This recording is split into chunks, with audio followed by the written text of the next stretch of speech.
Here with Ronnie Olson, Victoria's head coach of the Shady Spring Tigers. Ronnie, semifinal rematch in the last 2 years. They brought your season to an end. Yeah. It almost very similar to how that game started up in Charleston, where you guys get off to a slow start, offensively a bit of a struggle. Man, did you guys rally? I want to talk about that second quarter and coming back, because I think you guys were down like 4 to 13 or something like that. We were 9. down 11, and I think it was a 17-point swing because we were up at half by 6. So 17, if my math is correct, 17-point swing in a quarter and a half is pretty big for two good teams going at it. Yeah, so talk to me about what you felt like changed for you guys. I felt like, we were able to get out on them in pressure. I'm not saying it was like a lethargic start, because we can't have those. We want to win a region or a state championship, but we started slow, but we started getting down the passing lanes, and we've had the luxury of having almost a week off to scout and go over some things. I know this is their third game in 3 nights, but we felt like we knew what we were going to do, and they slipped a couple times.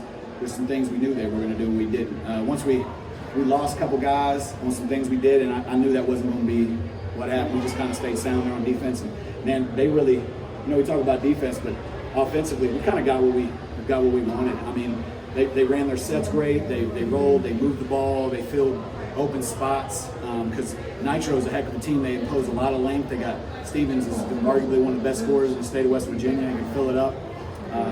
But that second quarter, we were clicking on both cylinders. That offense looked good, just going downhill and moving the ball. Guys were just moving without the ball, and we shot the ball well. And defense, it wasn't this time so much defense-led offense as it was good stymied half-court defense to great half-court offense. And that was a good attribute to our guys, because they've been getting after it and trying to work on that this past week. Yeah, I mean, this is why you tap in the NIL fund to get Kobe Dillon here. I say that jokingly, but yeah. Man, he had a heck of a game. He took charge. He was finishing, he was creating turnovers and everything like that. I know you've heard this question several times. You're going to hear it several more throughout the remainder of the season. But just talk about his performance today and what you saw from him, because that when you needed it, he gave it to you in a big way. State Player of the Year. I mean, I'm putting my stamp on it now. Kobe's State Player of the Year. I thought it when he was at Woodrow, and I think it's coming. I think some people can see. He even put a team on his back, and even there, second and third quarter, I got him. I said, Kobe, you gotta come back, and because we went on a little lull. Not gonna even say we went on a lull at all, but there was a couple times we sputtered and took some tough shots. I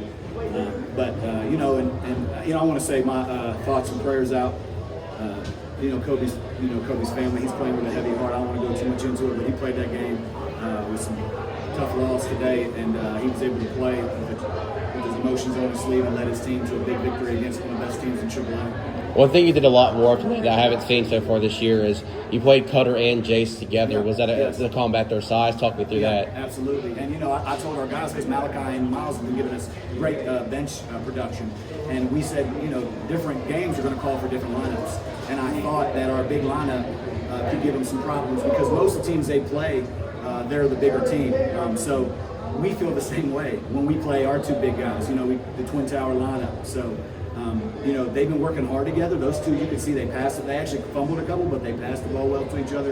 And man, when those two are rebounding and their length on the defensive end, it's tough. So I thought those two gave them some fits as far as on the glass. Cutter set the tone, rebounded the ball like crazy in the first quarter. I mean, he got after it. Cutter was just, and then you pull in Jace. You're talking about a 1-2 punch that people have it at the guard, but we have it at the big position. And tonight we were able to play the two big lineup, and it really, I felt like, kind of stymied them and hurt them and allowed our guards to kind of chase and leave our bigs on the island where they could just rebound and be one and done. It's always going to be a tough game for a freshman. In a lot of ways, it felt like a coming out party for Jace.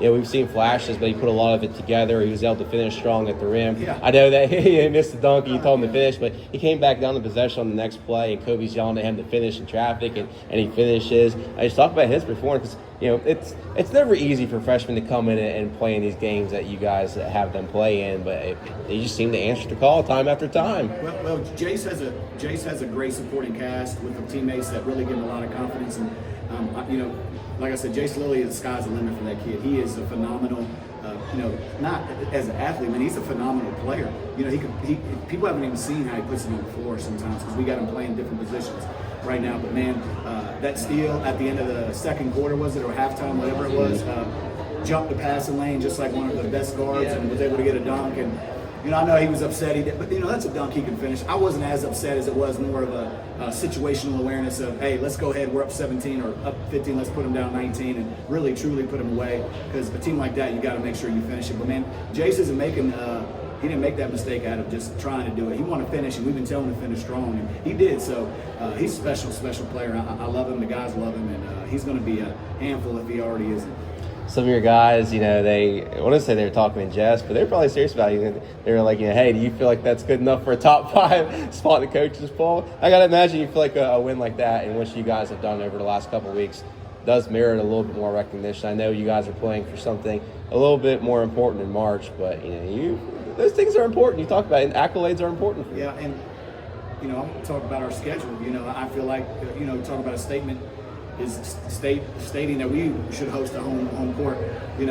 I wish people look at the schedule and the teams we played, the teams we don't care to go on the road and play teams. We don't care to play the best teams in the state. We're not going to water our schedule down. So I hope that real coaches that know basketball and understand the landscape of West Virginia understand that we're going out and finding the best every night and still playing within our region. So it should be good enough to, we're working on our resume to host a home court advantage for a regional. And then, rankings, the coaches, they can vote who they want. We all vote, and sometimes they don't get to see us. So maybe this will put us more in the spotlight. They were a top, state contender team. They still are. There's nothing out. If we get to Charleston, hopefully, I'd say it'd be pretty sure that we'll see them again, and it'd be a different game because Coach Lowe does a good job. But we want to make a statement. It's the first time we played ranked teams all year, but not in our classification like that. So they were number 3 for a reason. They've only dropped one game. They just had a good road win at Parkersburg, and we were able to handle them this time and come out on the win. And we're on a 5-game win streak and ride into next week. Hopefully next week we finally get a home game.